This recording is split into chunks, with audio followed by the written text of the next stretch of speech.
말씀은 로마서 9장 25절부터 33절 말씀입니다. 교독하고 마지막 절은 같이 읽겠습니다. 제가 먼저 읽겠습니다.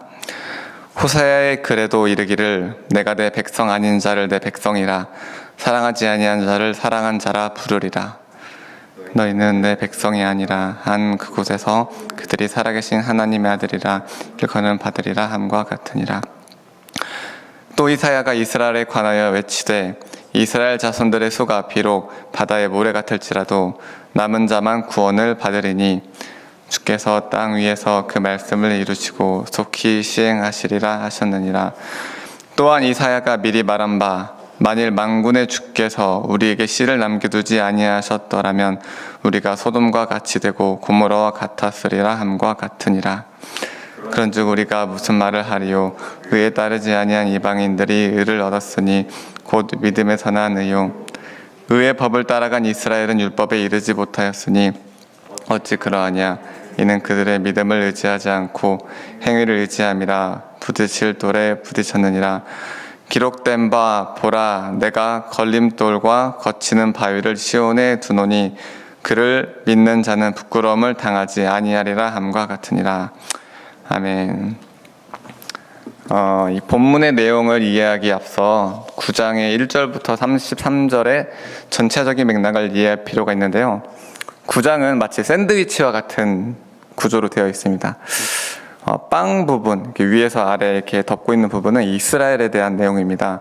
9장의 초반부인 1절에서 5절까지 동족인 이스라엘에 대한 바울의 애끓는 마음과 약속의 말씀을 받았다는 것, 또 육신으로는 예수님이 이스라엘에서 나왔다는 내용을 담고 있습니다. 반면 9장의 후반부인 30절부터 33절까지 이 밑에 부분은 동족인 이스라엘의 약속의 성취인 예수님을 믿기보다 행위를 의지해서 율법에 이르지 못하고 예수님이 오히려 걸림돌이 되었다는 내용입니다. 한편 이 샌드위치의 내용물에 해당하는 6절에서 29절까지는 하나님께서 새로운 백성을 부르시는 과정을 설명하고 있습니다. 9장 8절에 육신의 자녀가 하나님의 자녀가 아니요 오직 약속의 자녀가 씨로 여김을 받는다고 하면서 이후로 그 과정을 설명하고 있습니다. 9절에 명년 이때에 사라에게 아들이 있을 것이라는 약속으로 이삭이 태어나고 13절에 내가 야곱은 사랑하고 에서는 미워하였다는 말씀으로 야곱을 통해 이스라엘을 이루시고 24절에 유대인과 이방인 중에 부르신 자라고 차츰차츰 이방인의 구원 계획들이 어떻게 이루어지는가 하나님께서 새로운 백성을 부르시는 과정들을 설명하고 있습니다. 그러면서 오늘 본문인 25, 26절에 이방인의 구원 계획이 구약 호세아 선지서에 어떻게 계시되었는지를 설명하고 있습니다. 먼저 25절에서는 호세아 2장 23절을 인용하면서 내 백성이 아닌 자를 내 백성이라 사랑하지 아니한 자를 사랑한 자라 부르리라 라고 했습니다. 저는 이 말씀을 묵상하면서 처음에는 잘 이해가 안 됐습니다. 사랑하지 아니한 자라니 하나님이 사랑하지 않는 인간도 있단 말인가?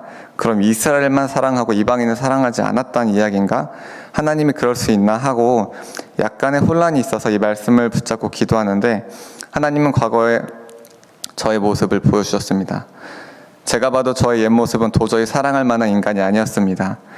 교만함으로 스스로 주인이 되어 하나님을 부정하고 방탕함으로 하나님이 주신 귀한 시간과 재능을 헛되이 낭비하는 것뿐만 아니라 죄를 짓기 열심히 했던 저의 모습은 도저히 사랑할 만한 인간이 아니었습니다.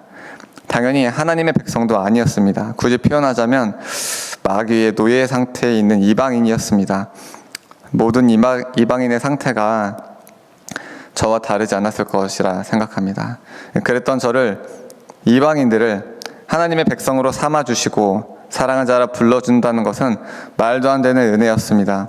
이 은혜가 저의 어떠한 공로도 아닌 순전히 하나님의 계획에 의해 저를 포함한 모든 이방인들에게 전해졌다는 것은 정말 감격스러운 사건입니다.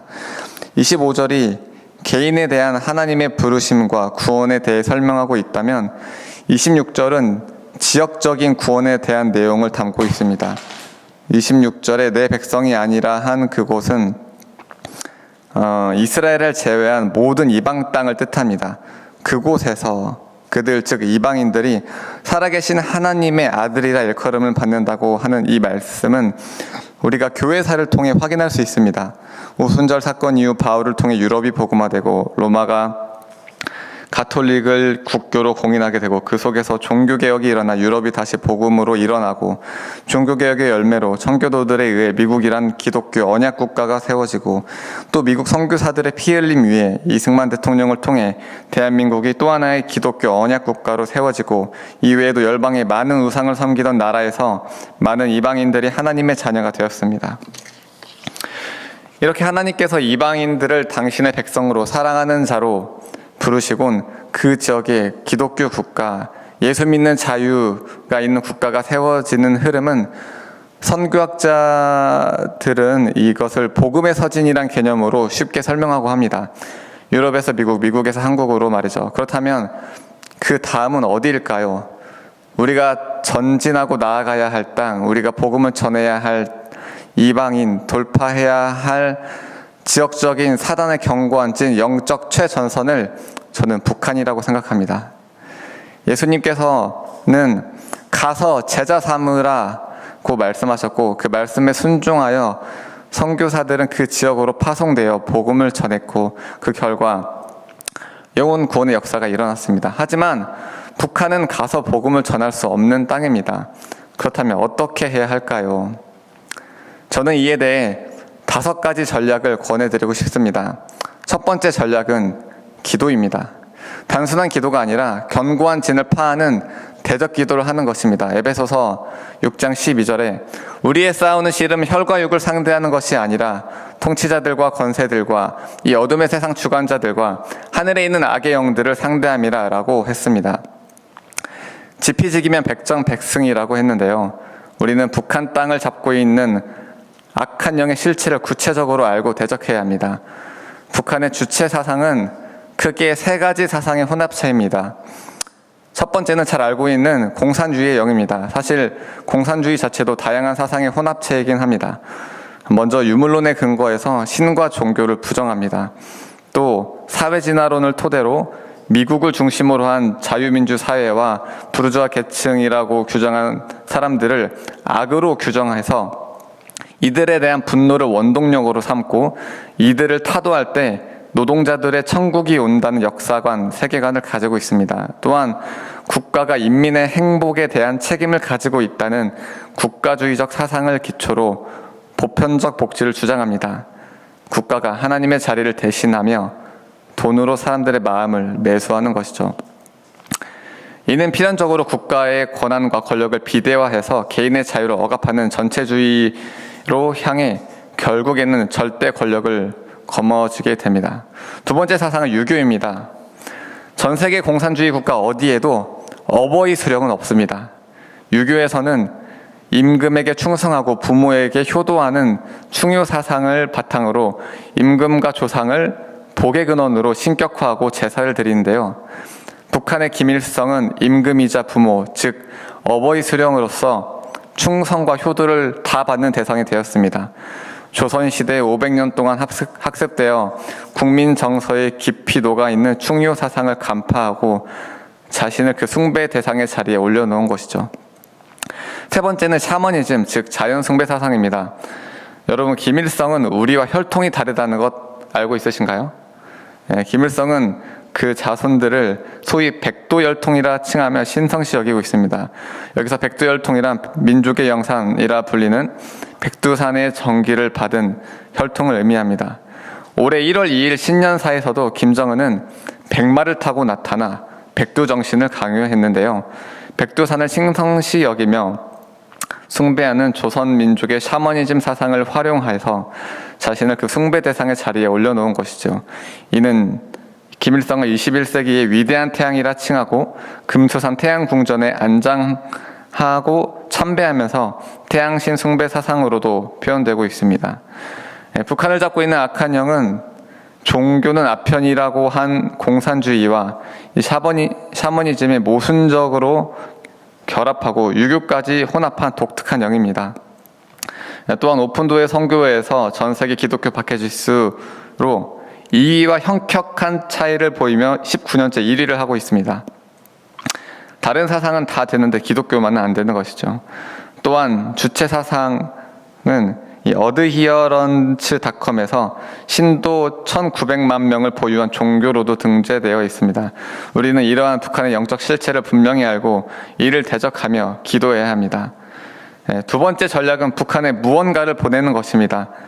사람을 보내면 가장 좋겠지만 사람이 직접 갈 수 없기 때문에 대신 무언가를 보내서 복음을 전하는 방법입니다. 보낼 수 있는 종류는 다양합니다. 하늘로 날려 보내는 삐라도 있고 연평도 앞바다에서 조류를 통해 페트병에 쌀을 채워 황해도로 보내는 삐라도 있습니다. 드물지만 삐라를 보고 한국에 왔다는 탈북민도 있고 북한 정권이 삐라를 정말 싫어하는 것을 보면 분명한 효과가 있는 것으로 보이긴 합니다. 또한 중국을 통해 작은 성경책을 직접 보내기도 합니다.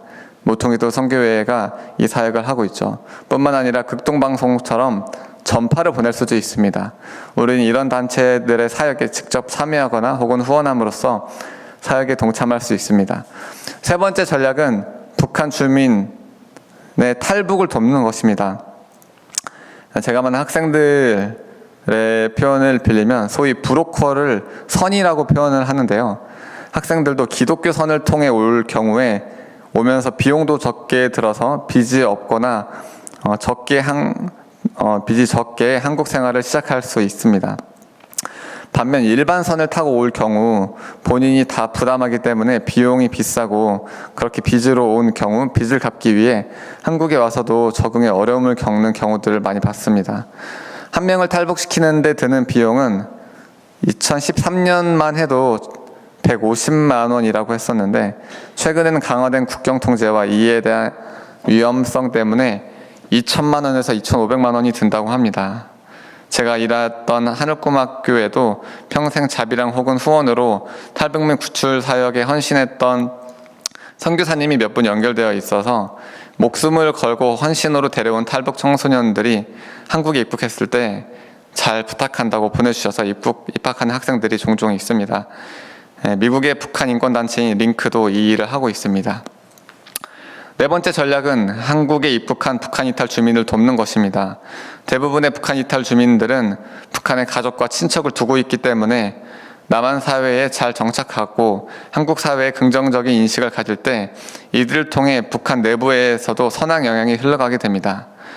북한 이탈 주민들은 종종 북한에 있는 가족과 통화하고 돈을 보내기도 하기 때문입니다. 제가 만난 하늘꿈학교 학생들의 기도 제목 중에 가장 많이 나오는 것 첫째가 북한에 남은 가족들이 한국에 나온 자기 때문에 해를 입지 않고 건강하게 있는 것이고, 둘째가 이들을 한국으로 무사히 데려오는 것입니다. 또 이 기도가 이루어져 가족과 친척들이 계속해서 한국으로 들어오고 있습니다. 저는 이들을 돕는 가장 좋은 방법은 이분들이 예수님을 만나고 교회에 정착하게 하는 것이라고 생각합니다. 실제로 하늘꿈학교에서 일하면서 정서적으로 외롭고 힘들고 재정적으로도 힘들고 건강도 안 좋고 지식도 부족하고 등등 총체적으로 힘들었던 학생들이 학교에서 예수님을 만나고 교회에 정착할 때 마음이 건강해지고 정서적으로 외로움도 덜고 또 생활이 태도가 좋아지기 때문에 성적도 오르고 그러다 보면 장학금도 타는 이 회복과 변화를 볼 수 있었습니다. 학교에 있는 많은 탈북 청소년, 한국에 있는 많은 탈북 청소년 기독교 대안학교가 이를 위해 세워졌고 존재하고 있습니다.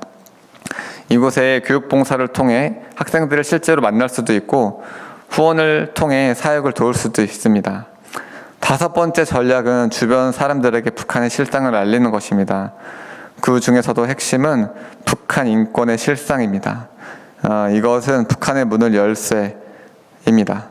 저 또한 20대 초반에 북한에 대한 사랑하는 마음이 있었지만 이 왜곡된 언론을 보고 역사책으로 공부해서 우리의 주적은 미국이라고 생각하고 북한이랑은 평화롭게 연방제 통일을 해야 한다고 생각했었습니다. 그런 제가 눈을 뜬 것은 영화 크로싱과 그곳에는 사랑이 없다라는 정치범 수용소 전시회였습니다. 정말 너무나 마음이 아팠고 소리쳐도 아무도 들을 수 없는 북한이란 감옥에 갇힌 북한 주민들을 위해 외쳐야 한다는 마음이 절 지금까지 인도했습니다. 정치적인 견해가 다른 크리스찬들에게도 국내 정치 부분은 말하기가 어렵지만 인권 유린을 당하고 있는 북한 주민들이 자유하게 되어야 한다는 이야기는 동의하지 않을 수 없기 때문에 북한 인권과 북한의 실상은 막혀있는 사람들의 생각을 깨우는 열쇠라고 생각합니다. 정말 다른 사람은 몰라도 한국의 크리스찬들이라도 부디 북한 인권의 실상을 보고 깨어나길 간절히 소망하는 마음입니다. 말씀을 맺겠습니다. 하나님, 이방인을 통해 하나님의 구원 계획 안에서 우리 민족을 택하시고 많은 교회와 성도들을 세워주심에 감사합니다. 이 복음이 땅끝까지 전파되는데 북한이란 관문이 우리 앞에 있으니 하나님이 주신 5가지 전략과 그 이상의 방법으로 북한의 문이 열리고 복음화되게 하여 주시옵소서. 그리하여 주님의 이방인의 구원 계획이 이루어지고 땅끝까지 복음이 전해지게 하여 주시옵소서. 예수님의 이름으로 기도합니다. 아멘.